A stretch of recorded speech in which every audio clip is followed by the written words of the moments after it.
تعالي يا ستي الكل هنعمل مع بعض الفطير الشرقي باللحمه المفرومه مع الجبنه مع الخضروات ازاي تحفه. كوبايتين دي بس هتقدري تعملي كل كميه الفطير دي بكل سهوله في البيت، مش هتاخد معاكي وقت. تابع الفيديو للاخر ولايك وشير عشان نعمل وصفات كتير. فطير شرقي حكايه وكوبايتين دي بس تحفه زي ما انتم شايفين كده. الكلام ده هو ده الكلام. تابعوا الفيديو للاخر عشان تعرفوا تعملوا الفطير الشرقي بكوبايتين دي. هو ده الكلام. الشيف محمود مفيش مستحيل.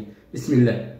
طبعا عندنا الحله الفاضيه بتاعتنا او اي حله عندنا او بلاستيكيه نقدر نعجن فيها. طبعا محتاجين كوبايتين من الدقيق حوالي مقدار 300 جرام لو عايزه توزني.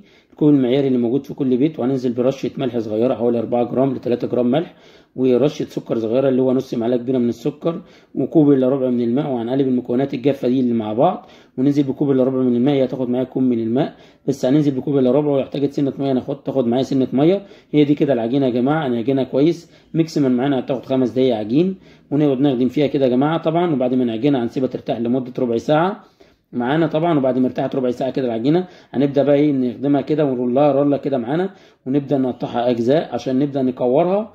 زي ما انتم شايفين كده معانا سكينه، اي سكينه عندنا او اي حاجه نقدر نقطع بيها. نبدا نقطع اجزاء حوالي حجم الكوره منهم او العجينه منهم 100 جرام على 5 كور كده يا جماعه او 5 عجينات. هنبدا نكورهم على ايدينا اللي هو نقسطهم، يعني اللي هو التقسيط العادي اللي هو التقريص بتاع البيت البيت العادي العجين اللي انت بتعجنيه. وبعد ما نقرصهم كده زي ما انت شايفه كده بنفس الطريقه كده على ايدينا او على كف ايدينا كده نقرص. طبعا عندنا 3 4 معالق من الزبده الصفراء كده معليهم معلقتين من الزيت بدرجه حراره الغرفه فاكين كده يا جماعه ودايبين معانا. هنبدا نمشط فيهم العجين ده بعد ما نكوره على طول. زي ما انتم شايفين كده الزبده هنبدا نمشط العجين ونسيب العجين لمده نص ساعه يرتاح. وبعد نص ساعه طبعا هنرجع له. طبعا هنا عندي بصلتين متوسطين الحجم هننزل بيهم بقى ونعصقهم عشان نعمل احلى فطير لحمه لحمه او فطير شرقي باللحمه المفروم. زي ما انتم شايفين كده نزلت بمعلقتين من الزيت ومعلقه كبيره من الزبده. وبعدين هننزل بالبصل بتاعنا نديله تشويح. اول ما ياخد اللون الذهبي بتاعنا هننزل باللحمه بتاعتنا. طبعا اي كميه لحمه تقدروا تعملوها. تاكل ربع كيلو من اللحمه هيعمل معايا كل كميه الفطير ده يا جماعه. ده ربع كيلو مش اكتر يا جماعه. طبعا في نسبه دهن. طبعا بندي فلفل اسمر وملح. بعد اللحمه ما اتعصجت معانا كده خلاص انتهينا من اللحمه. ما بتاخدش معانا غير فلفل اسود وملح معانا يا جماعه. بنركن اللحمه على جنب بنبدا نخدع العجين بايدينا كده زي ما انتم شايفين ونسيبه لمده ربع ساعه وبعدين نشتغله. هو ده كده زي ما انتم شايفين نسيبه لمده ربع ساعه بنغطيه باي كيسه شفافه وبعدين نرجع نشتغل تاني. بندهن الرخامه بتاعتنا زيت. طبعا الفرن البوتاجاز بتاعنا ال5 شعله مسخن جنبنا فوق وتحت عشان هنعمل فيه الفطير. يعني مش هنعمل في فرن فطير مخصوص يا جماعه. نبدا نفرد الفطيره زي ما انتم شايفين بالنشاب او بالشبك ونمط العجينه بايدينا كده نفردها بايدينا نشدها كده يمين وشمال بعد ما نخلص بالشبك يا جماعه. هو ده الفطير الشرقي هتعمليه في البيت بكل سهوله ليك ولاسرتك. وكل كميه الفطير اللي انت شفتها في اول الفيديو ده هتقدري تعملي فطير شرقي في البيت بكل سهوله مع الشيف محمود. مفيش مستحيل. هو ده الكلام. هنبدا ننزل بالجبنه الموتزاريلا كده زي ما انتم شايفين كده ونبدا نوزعها.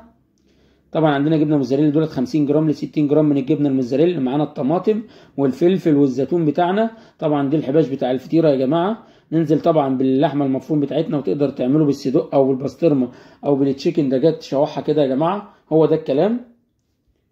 طبعا بننزل برشه فلفل اسود زي ما انتم شايفين كده خفيفه ونبدا نقفل الفطيره بتاعتي.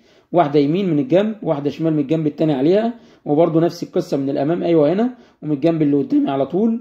وان عندنا طبعا صاج مسخن بنبدا نمسحه او ندهنه زيت كده. صاج البوتاجاز ال5 شعله يا جماعه كده بنعلي الفرن تحت وفوق وبندخل الفطير. طبعا دهنا الصاج زيت ماده دهنيه او الفطيره زي ما انتم شايفين. هنحط بقيه الفطير فيه وهتشوفوا في الفرن عشان في ناس سالتني بتسوي الفطير ازاي يا شيف او المعجنات ازاي في الفرن. اهو ببدا اشغل الفرن بتاعي اهو عالي تحت وفوق بتاخد معايا ميكس من 7 دقايق الفطيره بتطلع بالجمال والحلاوه اللي انتم شايفينها دي. هو ده الكلام يا جماعه. عملنا النهارده تحفه وكوبايتين دي بس زي ما انتم شايفين كده الكلام والتكات والحركات مع الشيف محمود مفيش مستحيل. زي ما انتم شايفين كده هو ده الكلام. فطير الشرقي مع الجبنه ومع اللحمه المفروم هو ده الكلام.